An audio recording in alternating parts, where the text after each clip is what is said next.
Hello there, Dennis Fluer here, representing Tripplanning101.com. Yes, it is .com because you can go to our website by that address and pull up some specifics in regards to international travel. Now, this isn't to tell you where to travel, that's up to you. I've given you some hints on some of the previous videos and places to go and that to be able to identify places you'd like to visit, but I think you might know pretty much where you'd like to go, and when you find great deals that are going to a particular location, yeah, take them, go there. You don't have to have your destination in mind. You probably are more concerned about what the cost is. So when you come across something that's a really good deal, as I mentioned, go for it. You know, book it and get out of your hometown and go see the world. Today is my last two videos that I'm going to do on these specific things on the index that I provide on the website. First of all is booking flights. A couple of things that you need to know if you're traveling with a group and they give you a group fare, that you're going to end up in the back of the plane somewhere all crammed together most likely. And so it might be worth a couple of $100s a piece, especially on long trips, that you can go online to the particular airline that you're going to be flying on.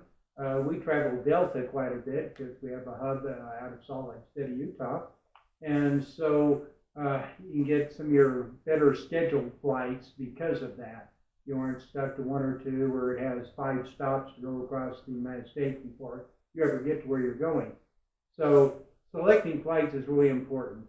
I'm not one to deal with these long delays, multiple stops, that kind of thing. I'd rather pay a couple $100 extra to get a direct flight if possible, and get a flight at a time that I'm not getting at the airport at 3 o'clock in the morning, which I have done in the past on occasion, and or leaving way late at night, so you're leaving at 12 o'clock at night, you get there at 5 in the morning, and what do you do at 5 in the morning when you get somewhere?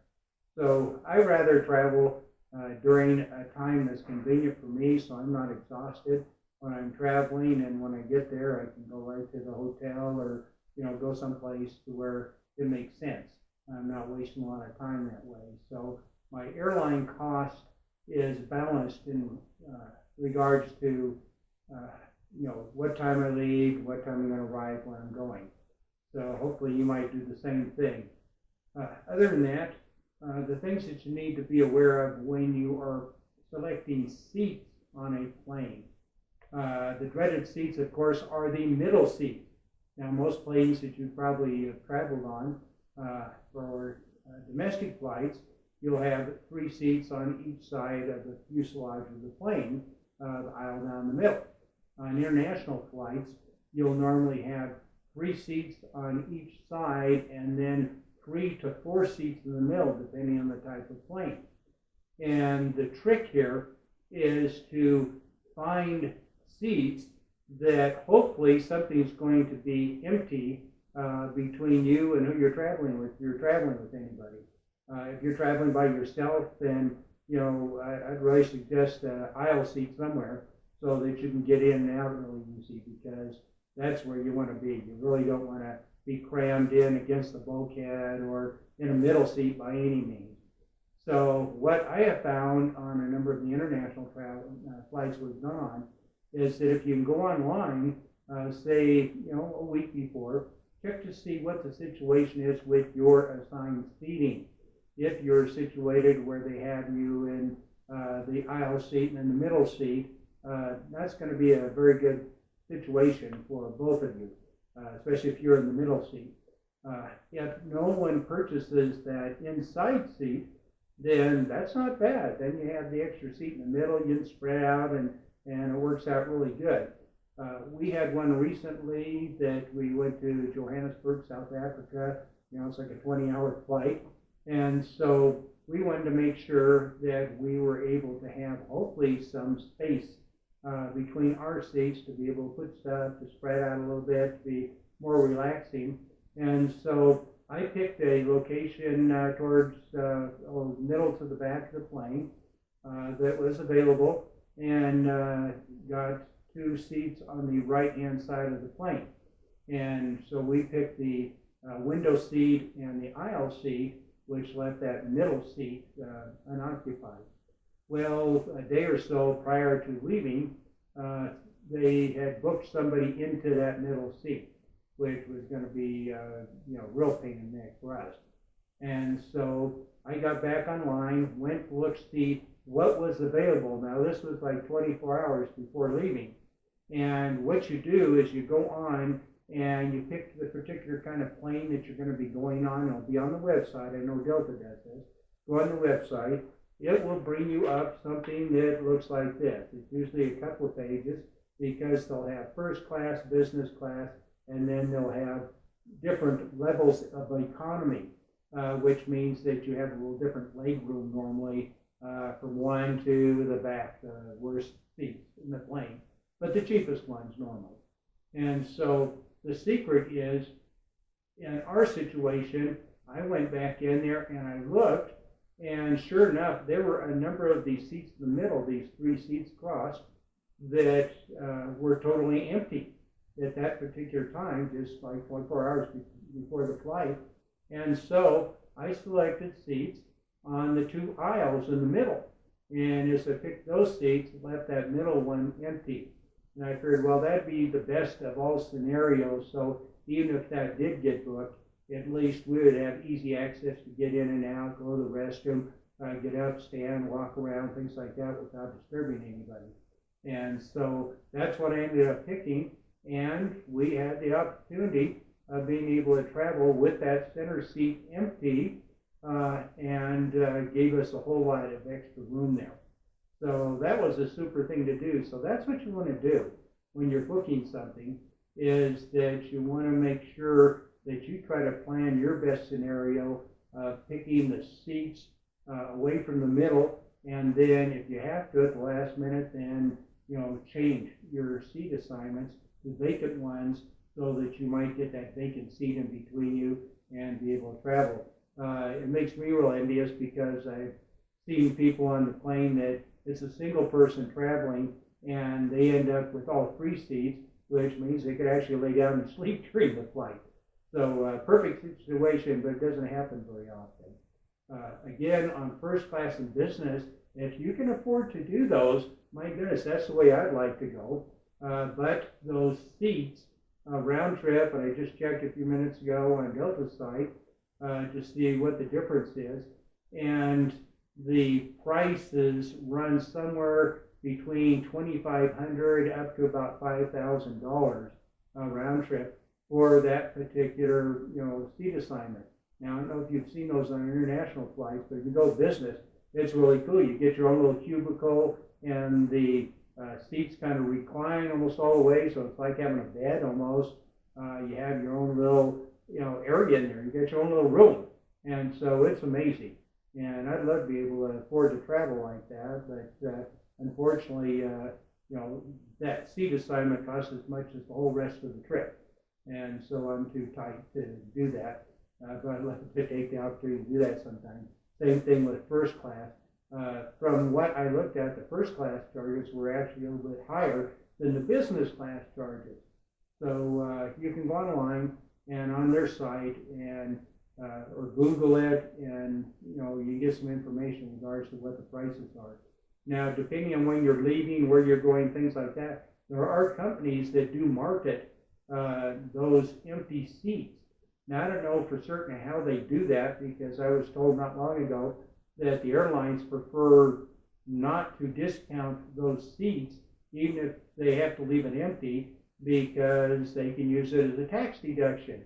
So it's nicer to them for them to be able to deduct $5,000 off of their cost of their flight and that type of thing as a tax deduction than it is to sell it to you for $700-800 an upgrade on that. So anyway, a lot of those may go just totally empty because of that. It's more economical for them to leave it empty than it is to discount it. So keep that in mind as you're looking. If you can afford to do it, by all means, that would be wonderful traveling like that, because you could probably get where you're going actually rested and be able to really enjoy your trip. But other than that, try the tip that I suggested. If you have two of you traveling or three, even if you have three or four, again, you don't want to fill up those 4 seats across the middle. Take 2 rows and pick out the 2 outside seats in hopes that the center seat will not get sold and you'll have all that extra room in there. So be kind to yourself as you do that, and you'll enjoy traveling a whole lot better, especially if you're on the plane for like 20 hours. So keep that in mind. The last thing that I wanted to mention on this is when you travel, sometimes it's just an endurance test. I used to think because I traveled for business all over the United States in a 4.5-hour trip from coast to coast, I thought that was forever. I thought I was going to die until I was on a 16 to 20-hour international flight and found out that, flying across the United States is nothing. And so as you do travel, it is a challenge. You want to make it as easy and as comfortable as you possibly can. We'll be highlighting some products that you can purchase. I know Amazon carries them that makes traveling, if you're back in those coach seats, a lot more comfortable than normal. And it just gives you a place so your head isn't bobbing all around. One little trick that most people, if you haven't traveled before, and I didn't realize it until just a couple of flights ago, on the international flights, the headrests, even though they go all the way across, you can actually pull them around so that they kind of provide a bumper for your head. And it makes it a whole lot easier because, you don't have to, every time you get to sleep, your head drops over and it wakes you up. And, that's not a cool thing either. You can get the neck pillows. I don't particularly like the neck pillows too much. They do make a device. I just ended up getting one for this last trip and tried it. The only challenge is trying to figure out how to put it on, but it kind of sits on your shoulder, and then it has a Velcro strap that straps around your neck area. It doesn't choke you, but it keeps your head stable so that you can actually sleep and not have your head bobbing all over the place. But the other 2 devices, I think on the very first video, I mentioned the one device. Excuse me, it's a sling. Yeah, didn't mean to keep you up. It's a sling that you kind of hang over your table, blue table there that folds down, and then you can put the table up or bring it down, doesn't matter. But it creates a sling that's adjustable so you can fit your feet in it. And the nice thing with that is instead of your legs going like that all the time, putting pressure on the back of your legs, which really causes some problems. You can get blood clots from things like that on a long flight.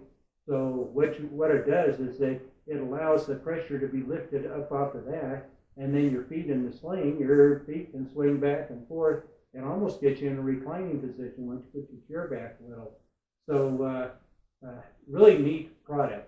And I'll list some of those on the website under the top of possible products for traveling, and look into those and see what you think, because we real pleased with some of the things we've tried to make this travel just a whole lot easier.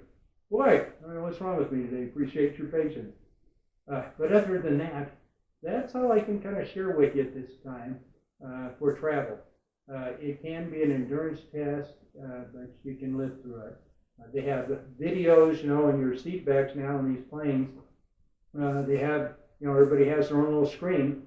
And I did find out this last time that we were looking, and it's like, 4 movies, is that all? We're on a 20-hour flight, 2 hours a movie, that's only going to, get us 8 hours into something. Well, we found out as we investigated and had somebody actually show us that there were probably like 50 movies in there.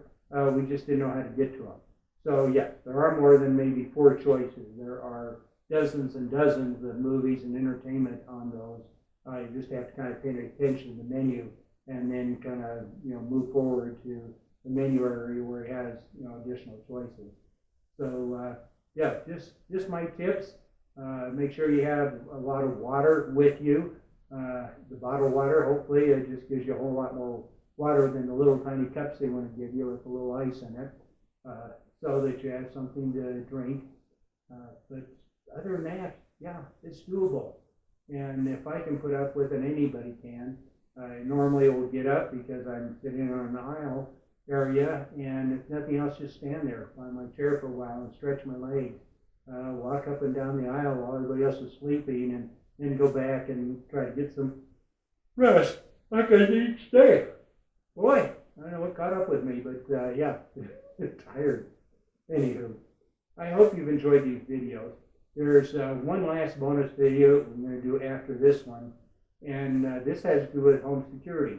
When you're gone on trips, what not to do. Not to advertise to everybody in the world that you're going on a trip, because you might come home and find out the house is empty, somebody came and stole everything. So I did find some devices that are really neat for home security purposes, and I'm going to share those with you on the next video for a couple of reasons, but we'll leave that for that video. So other than that, just want to wish you a wonderful trip around the world, and who do you know, one of these days we might just bump into each other somewhere. So thank you very much, and you have a great day. Bye.